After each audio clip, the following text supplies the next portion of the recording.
And we are live. Isn't it wonderful? I welcome everyone. This is Island Space. Island Space Caribbean Museum has been just so honored to be able Isn't to it wonderful? offer a wonderful opportunity to some creatives in our community. We had a workshop that was just really brilliant for all that has come from it. It was called Through the Caribbean Lens, and we have some wonderful participants to share with you tonight.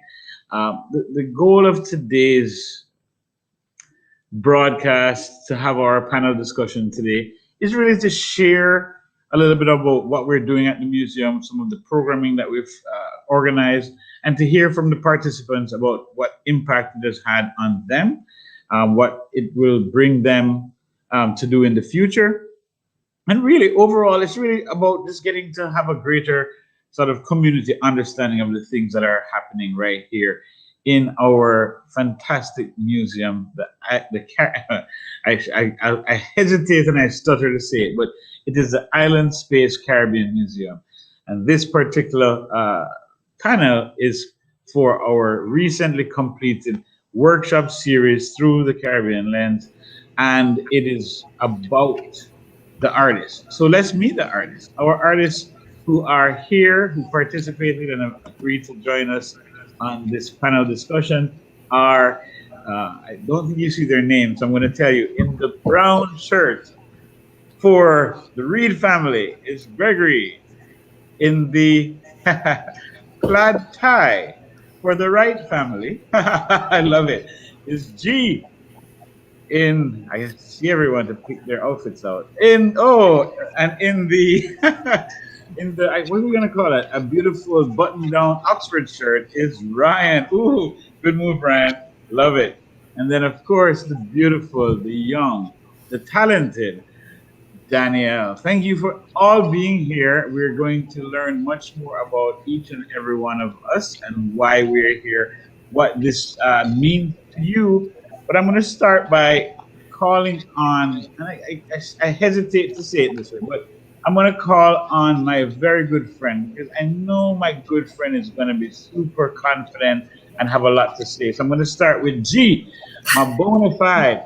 G, I want you to tell us a little bit about who you are and what was your journey to get into this class, the through the Caribbean lens.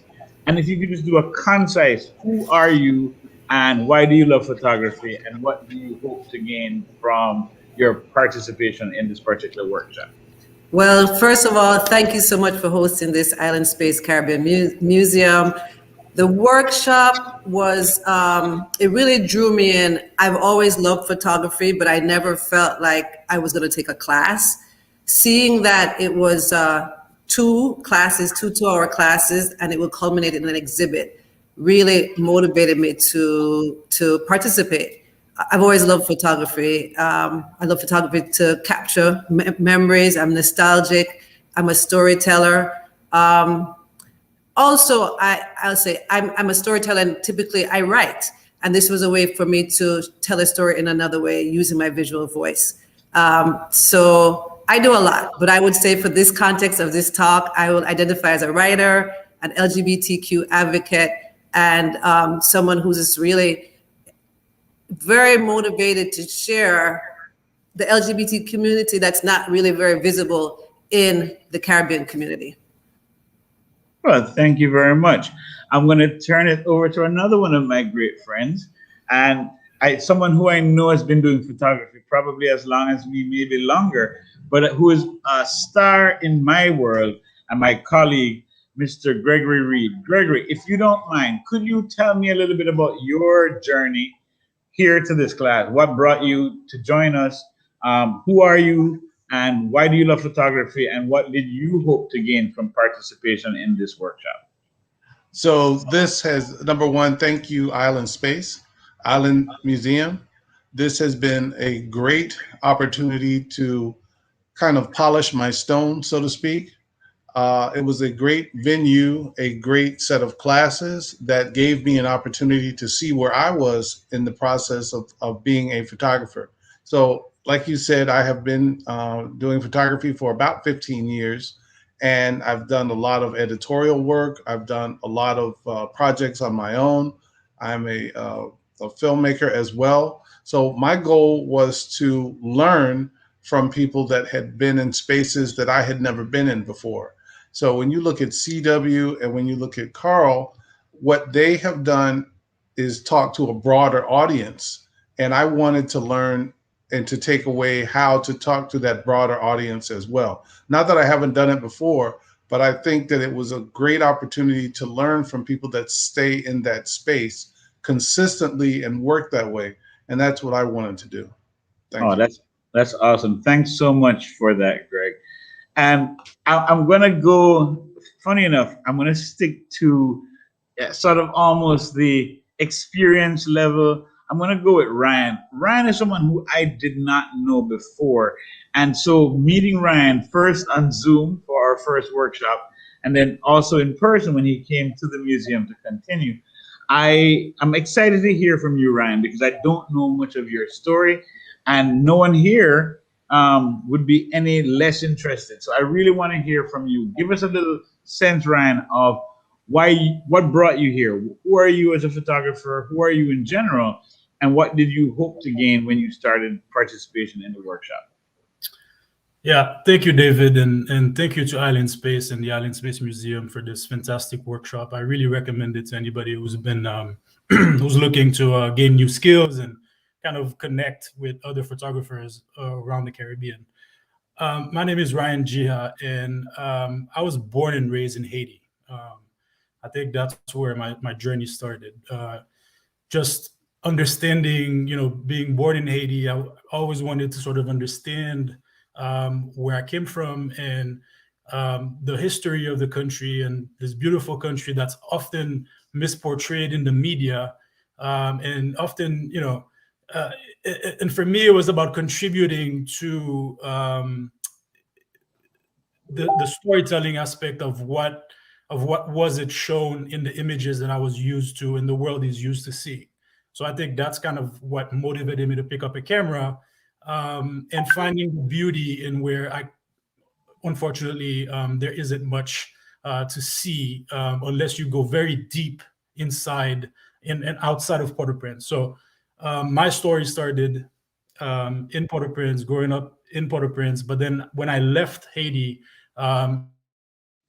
studied global health and international development, and re-engage in Haiti after the earthquake, I think that's where you sort of get outside of my comfort zone and get outside of Port-au-Prince with a camera and sort of explore and discover a whole new side of a country that I thought I knew, but unfortunately I didn't know any more of it. And just connecting with everybody in the Caribbean, it seems like I don't know much about the Caribbean, so I'm definitely more curious and going to explore a bit further.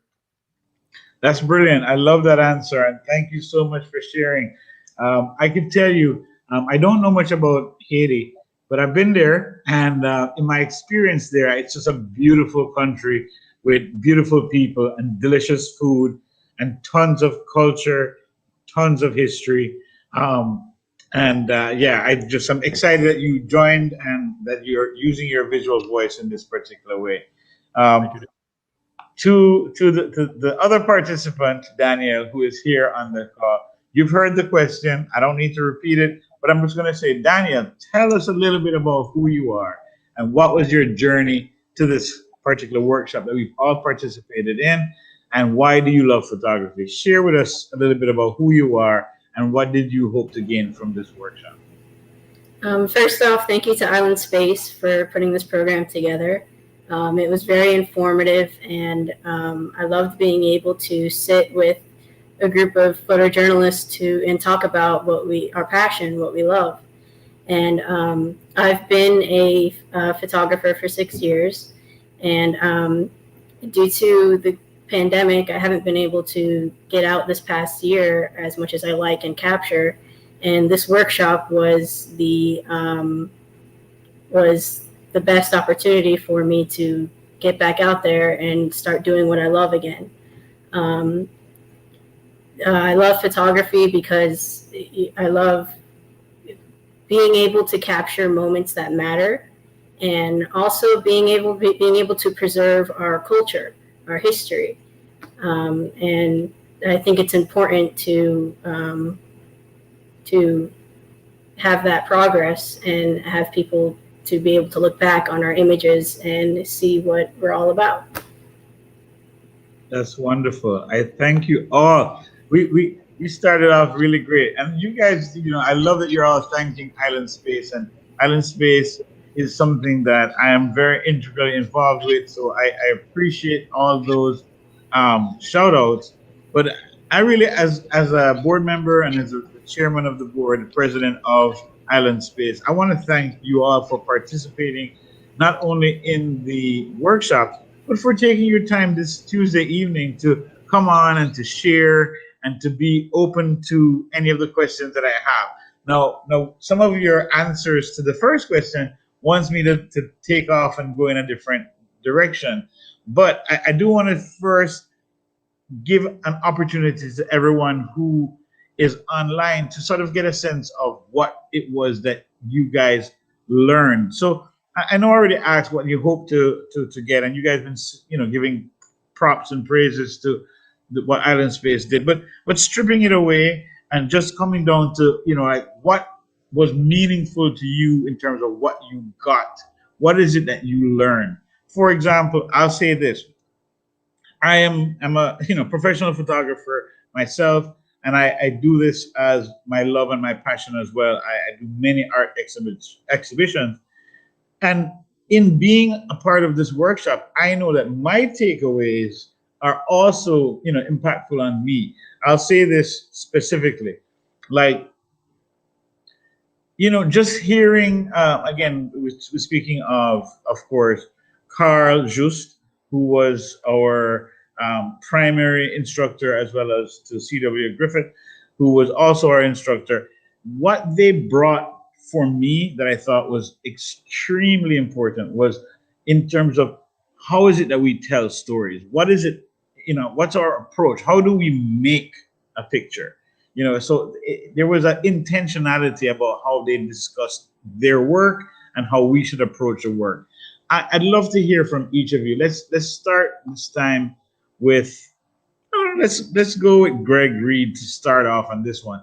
Greg, tell me, what did you take away? Is there anything that you learned that just gave you a different viewpoint on photography from what it was that they shared with us? Is there anything that you mentioned? Well, what they provided me with was the ability to see confidently that my processes were true processes and that you never stop learning the process. So by being with them and hearing how one example would be, shoot 360, take the camera, and although you do have a primary subject, there are subjects around you that if you are paying attention, which as photographers we should be, if you're paying attention, you can capture not just your primary subject, but multiple subjects in the space that you're in. And it's okay to come to a location, to come to a shoot with the experience that you have. Our lives and our ability to see are based on not only the physical nature of our eyes, but our experiences. Our experiences help us capture images that we're in the moment with. So what I took away from our instructors, as well as the group of photographers that were present, as well as online, was that it's okay, and there's a confidence level that you walk in the door with, but you also now increase that confidence level as you learn from others. And it's important to learn from others and to continue that learning process. That's what I took away. All right, Danielle, I want to ask you something along the same line. But in talking about what you learned, I want you to also talk to me specifically for, I believe this is your first exhibition. And I believe also that in our second workshop, it must have been the first time that you had ever been asked to choose whether someone else's work should be included or not included in the final selection. Talk to me a little bit about what that was like. How did it feel to be given that that power, and was it uncomfortable? Did you feel good about it? How did it help you to think about your own work? And then just what did you take away in general from the overall workshops that you participated in? Yes, being able to critique everyone's work, that was an interesting experience. It was very, I wouldn't say uncomfortable, but it was very odd at first because I didn't want to disregard someone's photo. But after going through the process and, just like Gregory said, it's constantly a learning process. And from the elements that we learned about light, being able to invoke emotion, that was the main, I feel that was our main goal, being able to invoke emotion through our photos. So that's what I had in my mind while I was critiquing those photos, was that, is this going to move someone? Is this going to make someone feel something? That's excellent. Thank you so much. And I'm going to follow that up with just really asking G, if you don't mind, talk to us a little bit about that experience. What did you feel you learned, and what did it feel like when you were being asked to critique others' work, in terms of, is it to be put in the show or is it not to be put in the show? Give us your thoughts. Well, first, I'm not sure if I pointed out, I am the amateur in the group, the novice. I believe I'm the only one who's never done photography, right? I don't have, other than my cell phone or family photos. So that was a whole new experience for me. I never thought, in the first workshop, I heard Carl talking about a visual voice and visual language, and I never thought about that. Selecting the work, that was something I didn't expect. That was really hard. And I'll be honest, my first set of pictures didn't make it. So that was really frustrating for me. So I know that photography is hard. One of my best friends here, David Muir, is a photographer for many, many years. I've seen that it's difficult, but being where I'm the one doing it, and I had this goal that was not achieved. I thought it was, but it wasn't. Was frustrating, but in the end, the fact that I had to go back in and try more made the experience really more powerful for me, and I felt more. It was more rewarding. But initially, that part where we're selecting, and I realized that, I may not get work in, and I didn't. I mean, my ego was blown, but that it also showed me I just have a lot of work to do, and it was a short time. But overall, great experience. Thank you. So Ryan, let's talk to you now. Ryan, again, because I don't know your background as well, and I heard your brilliant discussion about showcasing a different reality of your homeland of Haiti. I want to know, because I know for the first session you were not here with us physically. You were participating via Zoom. And then, you came in, and a lot of your imagery was of Dominican Republic, or definitely being outside of America. Talk to us a little bit about what it was that you learned in the workshop, and what you think it did for your sort of making pictures for this project. Sure. I think the idea of making an image was probably the first time I've heard it, was during this workshop, and I really love that. I think it's somebody else said that really, it's not the camera. So another thing I learned, and I keep recognizing and realizing more and more, is that gear really doesn't matter, right? So you're taking an image with your heart and with your eyes, and as an extension of what emotion you're feeling, with the goal, obviously, to sort of relay that emotion to a viewer or an audience. But so if gear doesn't matter, and really the image is yours, and then you have all the flexibility and responsibility to sort of make that the way you feel like it is. And a lot of it could be before or after an image has been taken in the post process, which I often spend a lot of time on. And the other thing too that I've learned is, being part of this group, is we have a large have a large selection of photographers from the Caribbean, and obviously people with decades of experience, and myself, who reflecting on my journey, couple of years. But within these couple of years, I've failed enormously. I mean, even if my select were chosen from the Dominican Republic, you haven't seen the ones that were terrible, right? So it's okay to realize that it's a journey, and that obviously you feel less and less, you'll get better and better as time goes on, and trust your instinct to sort of connect and get your creative voice out. So I don't know if I answered your question, David, but that's... You did great. Ryan, I want to keep you on while your images are being shown. Thank you, Khalid. If you could leave his images floating here. Ryan, if you could speak to us a little bit about, like, for example, the image on the screen. Well, I guess they're rotating. So for example, this one where this gentleman is laying on the cold, I'm assuming cold concrete. This was a picture that was selected. It is hanging right here in the museum. Talk to us a little bit about what was happening for you to capture and author this image. What was his consent like?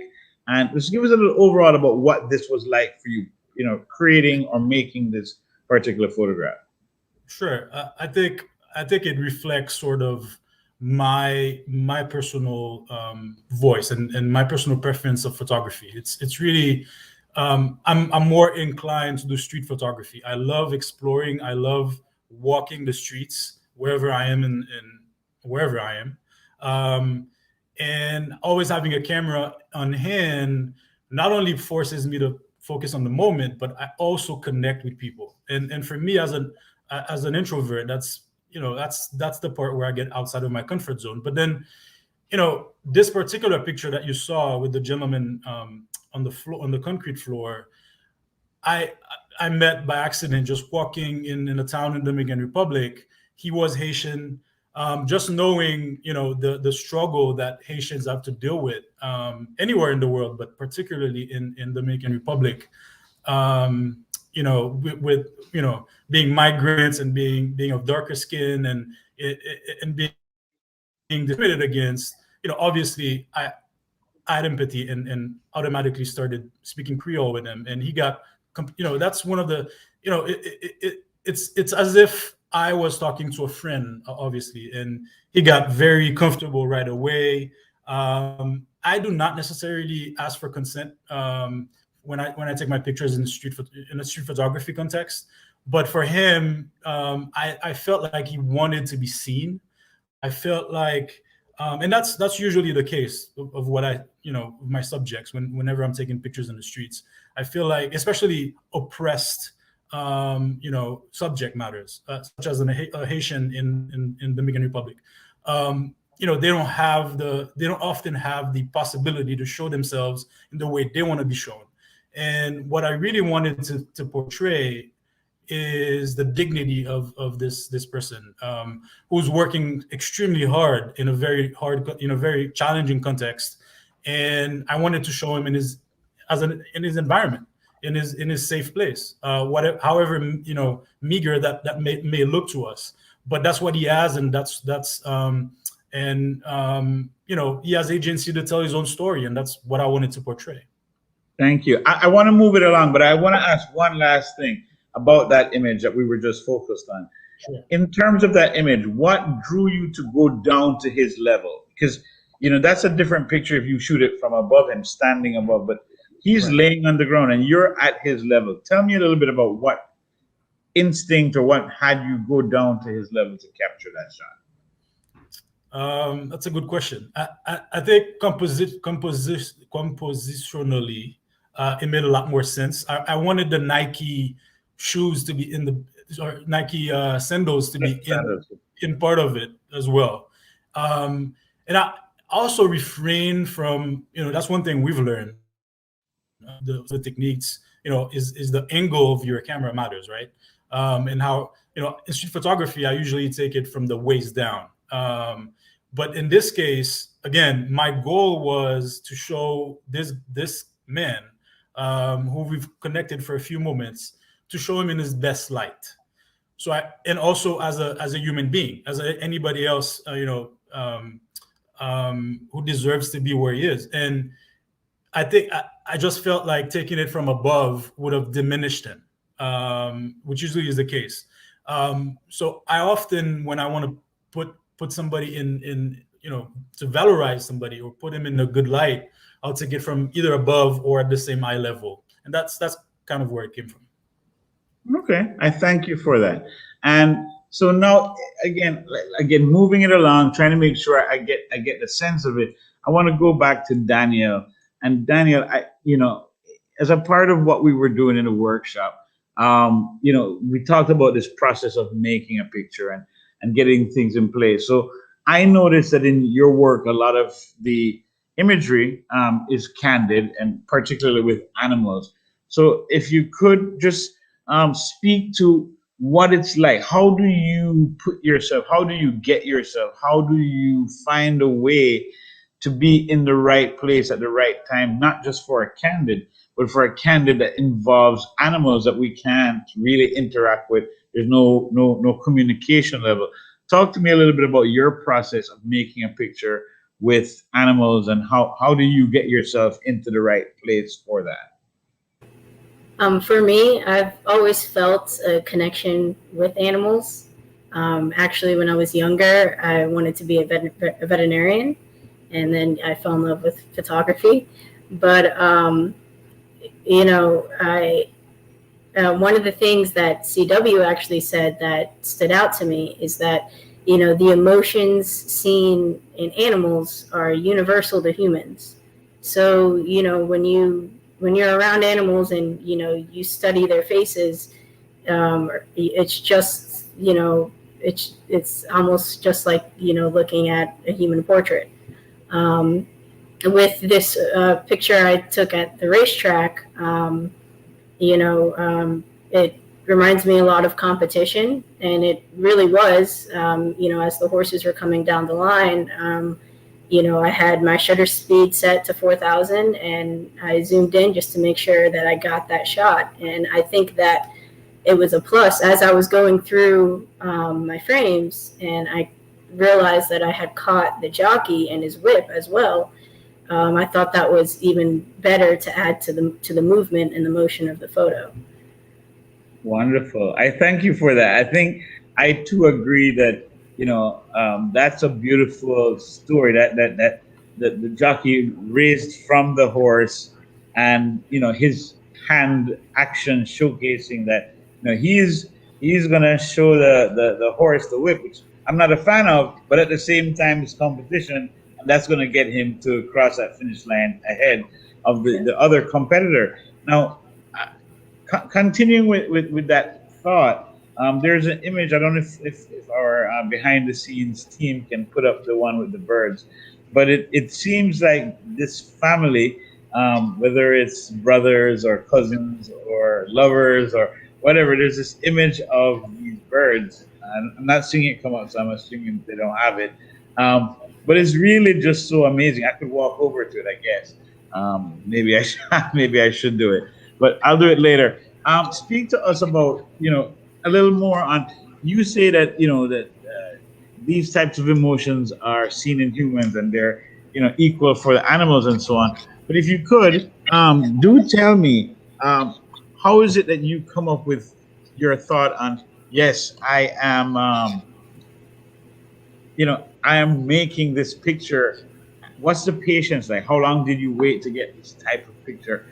Separate from the horses, which they're coming to the finish line. When you're dealing with these animals that may or may not give you the shot, what gives you the confidence to continue awaiting that opportunity to make the shot? It takes a lot of patience, like you said. It's not like taking a portrait of a human where you can direct them or guide them as to what feel of the photo you want. You have to, especially with the birds, you have to almost listen to what's around you, watch their movement. I took that photo at Butterfly World, and I actually didn't get that shot until like my second time walking around the park. I decided to go back into the bird encounter just to see, what they were doing before I left. And that's when I got that shot. It's almost like being there at the right moment and the right time. Definitely. Yeah. I'll share an experience of my own. Um, when I was doing Pieces of Jamaica, about 12, 14 years ago, I was working on the images for that book. I really wanted to get some images of Carnation Market, or they call it Curry Market, downtown Kingston. But I literally had to go back maybe 10 times to get the shots that I wanted, because even after spending an entire day sitting in the market with the vendors, they're not animals like birds. They're humans, and they're even less trusting, and they won't allow you to get a really great candid shot of them until they truly feel comfortable and truly understand that you're not just there to take something from them and run away. So having to go back over and over multiple days to be able to build that level of trust, to build that sense of, yes, he's not just here to steal some part of my soul with his pictures, but that he's actually here and he's given in these different ways. So I totally comprehend what you're saying, but I point out it happens to all of us in all circumstances. So I'm going to bring this around to Greg now. And Greg, just asking you, because I know a little bit of the work that you do in journalism, and I do want you to speak somewhat to that as well. What is it like to wait for the moments that you want? If you could talk to us a little bit about the process of making a picture in the political realm or in just journalism, when you're sent on an assignment or you've assigned yourself something and it just takes a really long time to get what you're looking for. Talk about that process. That process is the word patience. And it doesn't just run over to you and it becomes a shot. It's a lot of things that require your timing, the subject's timing, the lighting, your perception of what's going on in that time and space that you're in. And you literally have to stop, take a series of breaths and say, okay, where am I in this space? And what am I observing in this space? And there are times when what I'm coming after, and that's a great example, what I'm coming after does not reveal itself right away. The subjects within this particular photo were at a prayer event, and there had been several prayers of which I had already captured images, but all of a sudden the representative, she dropped to her knees, and the other photographers were looking at their images and they were talking and they weren't really paying attention. When she dropped to her knees, I understood that either she wasn't feeling well or she had caught the spirit. But what I really was trying to get was an expression, an understanding of what she was going through and how could I capture that. So I dropped to my knees just as she had dropped to hers, because Ryan is correct. That shot above her looking down would not have been the same type of a shot. But I also want to make sure that I say that you bring your love of the camera and your love of telling the story with you. And part of what's about what you do is you bring your understanding of history to the current event where you're standing. So that space that you're in, that time and space that you're in, requires that you understand what's going on. Now, this is a young man that was a football player for the Florida State Seminoles. And he was a Haitian fellow that was now the quarterback for Florida State and had just scored a touchdown at the Orange Bowl, which it was a historical event, not just because he was on the field, but the fact that he was on the field, the fact that his Haitian family had gone through everything that they had gone through historically, and he had walked on to and had become this particular leader of a state football team that is nationally ranked, was just the most incredible thing that I could imagine at that particular moment. So while you're at the game, you're going to capture a lot of shots, but you have to bring with you your understanding of the history of where you're standing, time and space, and now apply that understanding to the images that you're capturing. And that's why you're seeing what you're seeing is you do your homework, you do your research, and you just don't show up. You try to have an understanding of where you're going and why you're standing in that space, and you've been given that privilege. I ask you one more question about that same picture, because as another photographer who has shot football games, for example, I have to ask, how many cameras, how many lenses do you have, and how do you decide what it is you're going to get in this specific historic moment? How do you choose from? Do you use your 70 to 200? Are you going to shoot your 24 to 70?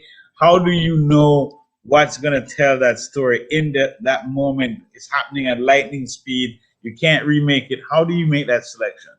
So what took place before that frame was he weaved his way from the scrimmage line from about 10 yards away from the end zone, and he worked his way through it. So I was on the long lens trying to get the detail of him carrying the ball. But as he crossed the line, he was too close to me, so I had to drop that one and pick up the 24 to 70, because that's where the energy was going to be concentrated. So as he came closer to me, I wanted to be able to get as much of that image, as much of the celebration as I could get. And with a 70 to 200, you're just not going to be able to get all of that detail. And it made more sense just to pop wide as far as I could go and grab as much of that audience and grab as much of the other players and the players celebrating with him in order to get that shot. Wow. It did, and you're right, it did happen within a split second. Mm-hmm. And of course, you're trying to make sure that you don't get run over. So you're trying to make sure that you do all of the things to keep yourself safe. But what the editors want, what I want for myself when I capture that image, is to be able to tell that story to someone that wasn't there at that time and that space, the way that no one else could tell it.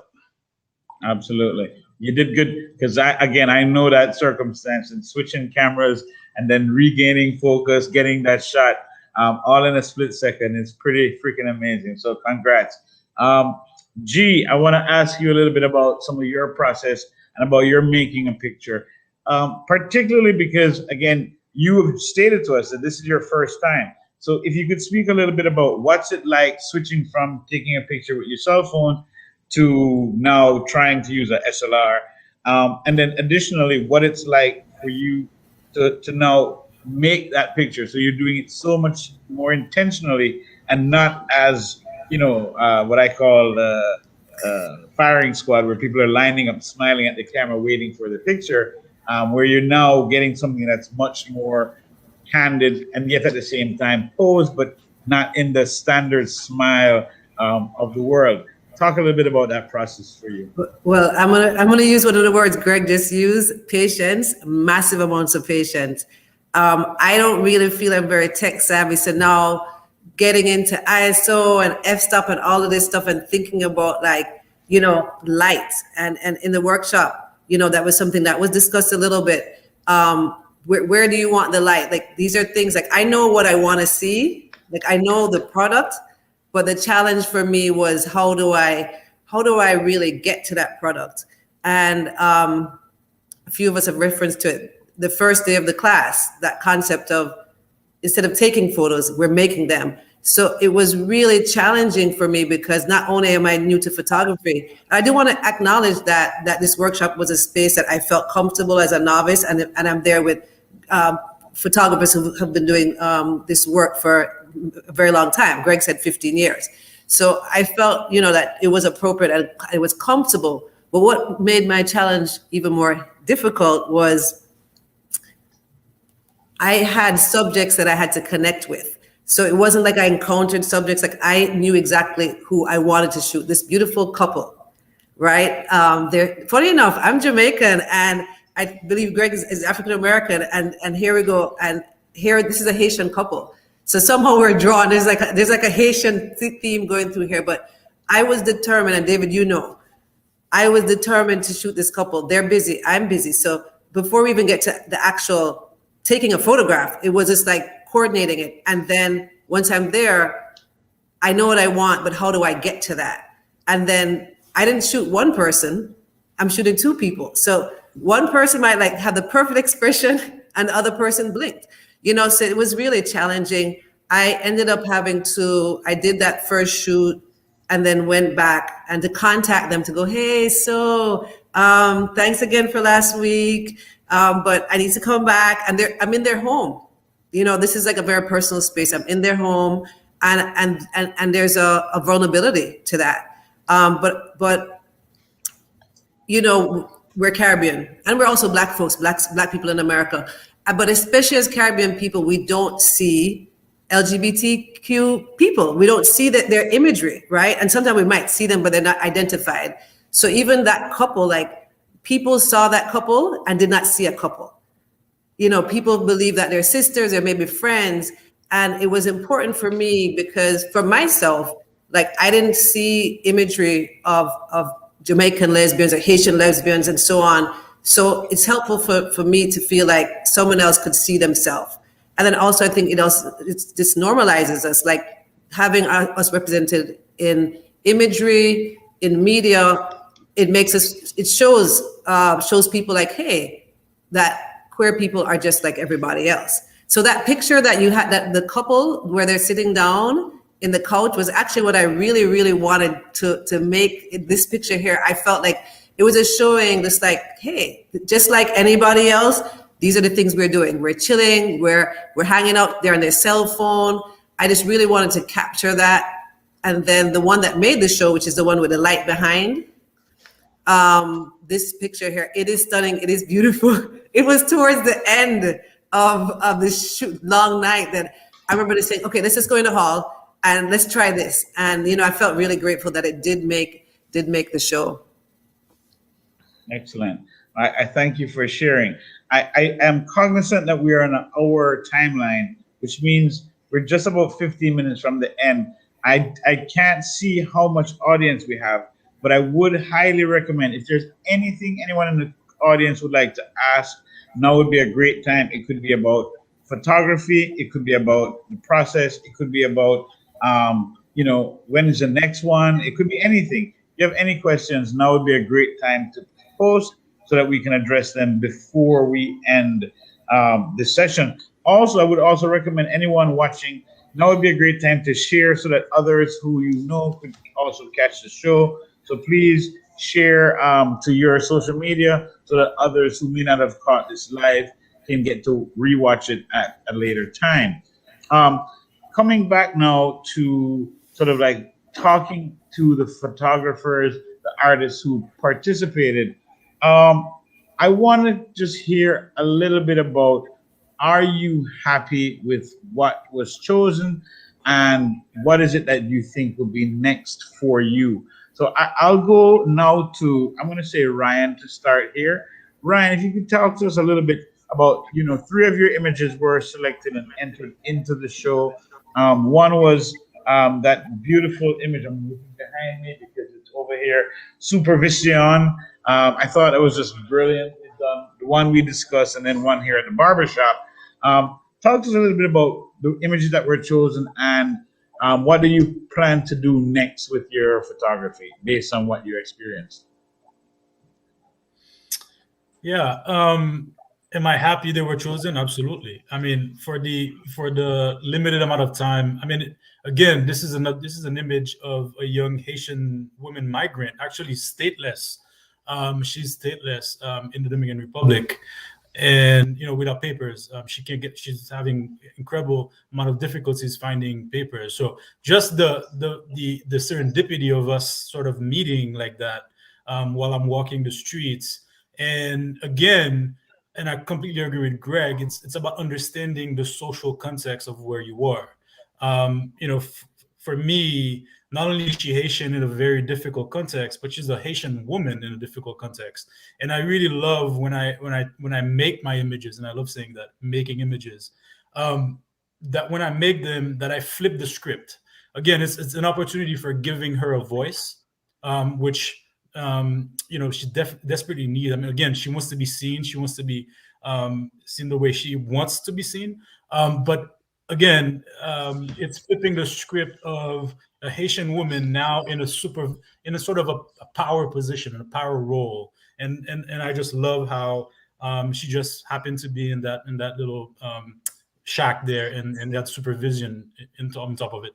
So again, I'm very happy that I was lucky enough to be at the right place at the right time, and I think the black and white image there is really again, we have very limited time with full-time work and everything, but I think learning from CW, you have to sort of try something new. I usually shoot color, and I think for the second round of images, I wanted to try something new, and just a daily trip to the barbershop was all I needed to kind of understand, and see something interesting, which I've been many times, but never with a camera, and I think that makes all of the difference, in my opinion. Thank you for sharing. That's one special barbershop, by the way. It really looks spectacular. So I've never been to a barbershop that's that nicely appointed with chandeliers and it was really well done. So thank you for capturing and sharing. As I look at everyone, and I know again time is running short, Danielle, could you speak to us a little bit about what it was for you, knowing the pictures that were selected, and then speak a little bit about what you thought of your image at the Little Haiti Cultural Center, and what is the emotions you had in capturing that particular image?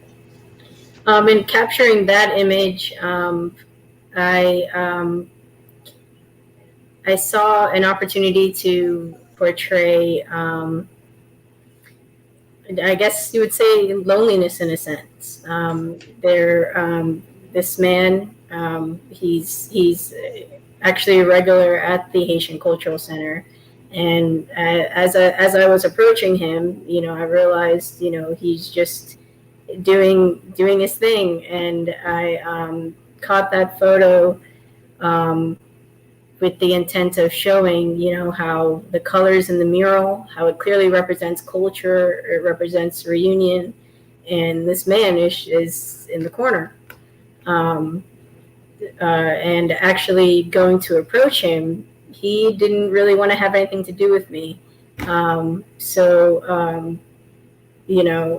was a really interesting experience, and I realized that, whenever you're going out to capture, you're not always going to find people who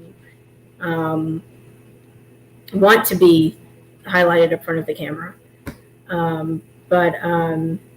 After going through the frames, I realized, even just by the way that he was positioned off to the side, that really added a good element to the photo.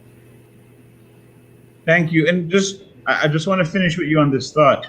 What are your thoughts about what was selected from what you submitted? Like, how do you feel about specifically what was included in the show, and how does it impact what you will do in the future? I felt great about the images that were selected. The entire process really taught me, that whole concept of making a picture, and that's something that I'm going to take on with me every time I go to shoot. Just those little elements that we learned, being able to study light, being able to show emotion, really capture the soul. I think that's very important, and I want to be able to use that visual language to create a visual voice for myself going forward. Excellent. All right. Thanks so much, Danielle. And again, I'm looking for questions. If there are questions, now would be great. We're winding down the last, maybe 10 minutes of this. And so, thank you, Mark, for your question. When is the next workshop? I love questions that I don't have the answer to. It's a great question. I don't actually know. We will do this again. The actual dates, we don't know yet. But Mark, we will definitely keep you in mind for the future workshops. I do know, more questions that we will share that with you. Is there a mentoring program? Thank you, Merle, to encourage young people talent, gain confidence, training, and exposure. We definitely do have such a program. what I would highly recommend, Merle, is that you go on Island Space's website. It's islandspacefl.org. I do know that we can put that up as a graphic on the screen. And there is a program being worked on right now with that specific goal in mind. So definitely for young people, we do have such a program, and definitely go and sign up on the Island Space Caribbean Museum's website for follow-up. I mean, this is really actually a great thing to do for everyone.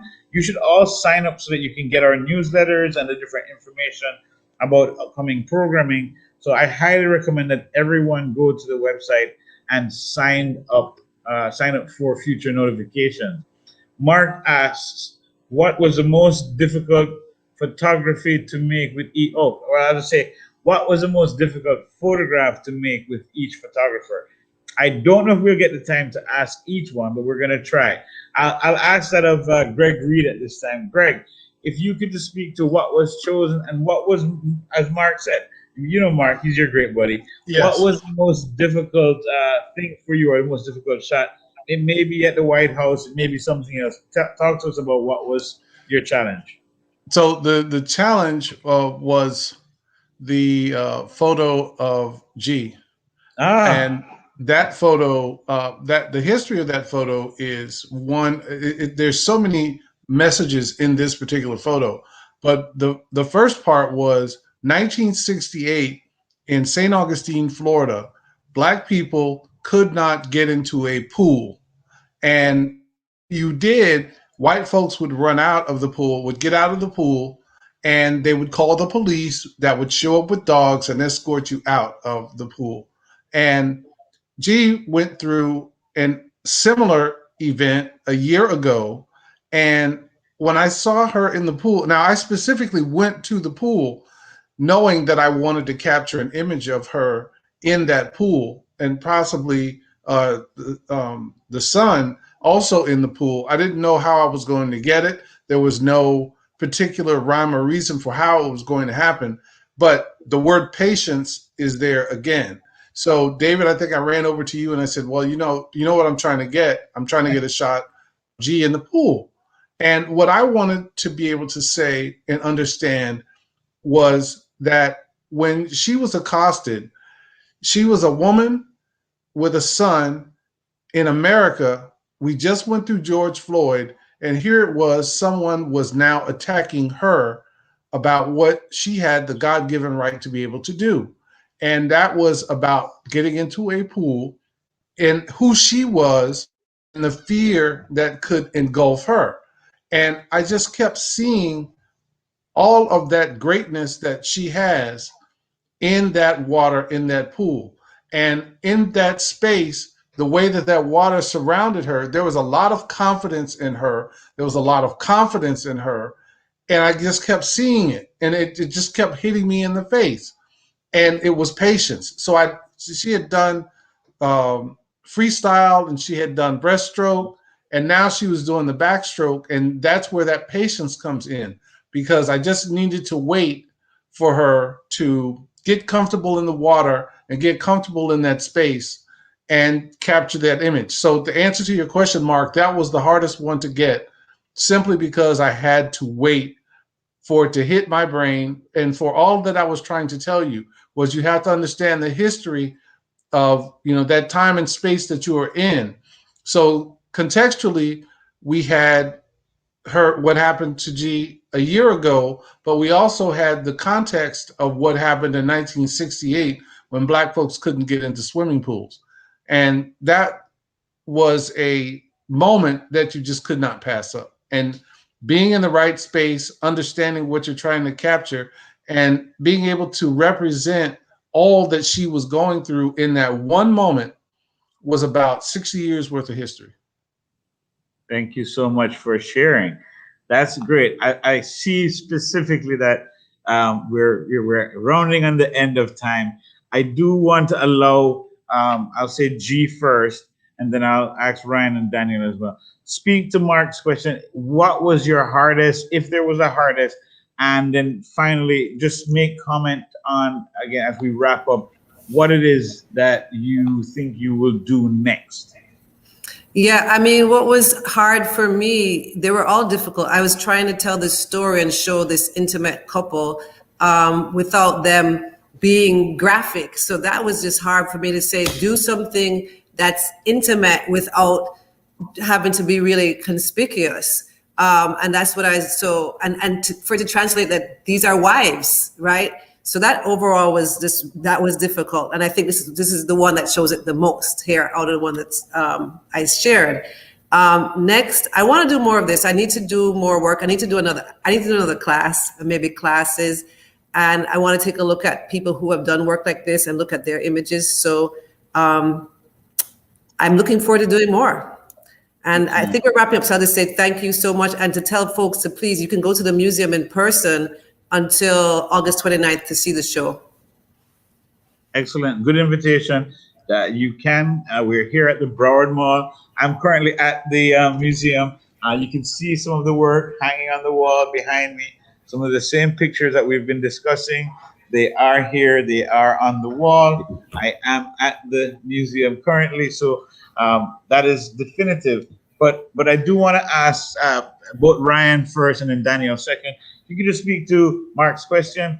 What was most difficult to take, or what was most difficult in the process for you? And then what's next? Real quick to close out. Ryan, you want to go first?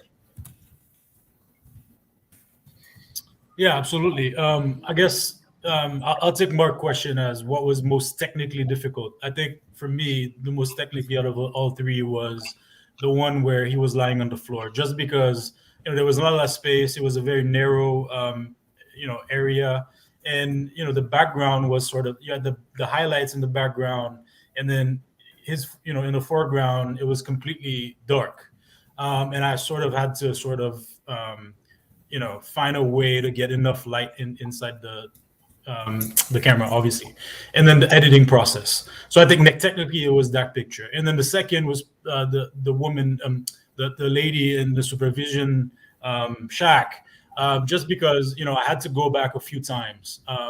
Again, to Greg's point, you have to be patient. You have to be willing to go, to stay with it. If you see something, come back multiple times. You're not going to get the same picture over and over again. So I think the process of getting her comfortable, and then and to share that with me the second time, and then the third was sort of getting outside of my comfort zone again. Being able to just take the camera and go and shoot in a seemingly it's a very routine I'm going to get a haircut situation, and again in black and white, and you'd be surprised how much you can do with the limitations that you have. Wonderful. I thank you again. As we close out, Danielle, if you could speak to what was most difficult for you, what was either the most difficult shot or most challenging in producing this work, and what's next for you. You're muted. Sorry. I think the most difficult shot to capture was the photo of the two birds. Like I said earlier, I had to go around the park twice in order to get that shot. I went into the bird encounter knowing the look I was going for. And the first time I went in, the birds were just all over the place. There were still a few people in the encounter visiting with them. So I waited, and when I went back in, I saw these two birds who are actually brothers, and they were just all over each other, and I felt it was right to just zoom in on them and get that compassion that they were sharing with each other. Also, it took me a while to find just that perfect spot, because there was a lot of commotion in the background with the other birds, branches, so I wanted to make sure I got that clean shot of the two birds. Thank you. What's next, Danielle? What you going to do next? In photography. What's next for me is I'm going to continue shooting and, creating art with my photos. I'll continue booking assignments and seeing you know, maybe I can get into another exhibition and, you know, just continue doing what I love the most. That's fabulous. I thank everyone for your participation. This has been great. It's a good time. We've been on, 59 minutes and 59 seconds, and I really appreciate all the audience, those who asked questions. Thank you so much. This is a production of the Island Space Caribbean Museum. I really highly encourage everyone who has watched tonight, or if what you watch at some other time, to please, go on the website, take a look around, but also without question, sign up to receive our newsletters and to be informed of the programming taking place at the Caribbean Museum. And finally, but not anything less than, come and see the show. The work is hanging here physically on the wall. We're right here locally in the Broward Mall. For those who've not been, it's very easy to find. It's right by the water fountain. That entrance, you don't even have to enter the mall. It is literally right here on the outside. There's a big pink entrance, and we're at that pink wall. So come out and visit, see the work, and get to learn more about these wonderful artists who, all with such different backgrounds, bring such rich energy to what we are doing. And I really just thank everyone for being here. I see a lot of people doing these hands of thanks and gratitude. Thanks and gratitude to each and every one of you guys for being here, and for those who watched us, and for those who will watch us in the days to come. Have a great night. This has been a production of the Island Space Caribbean Museum.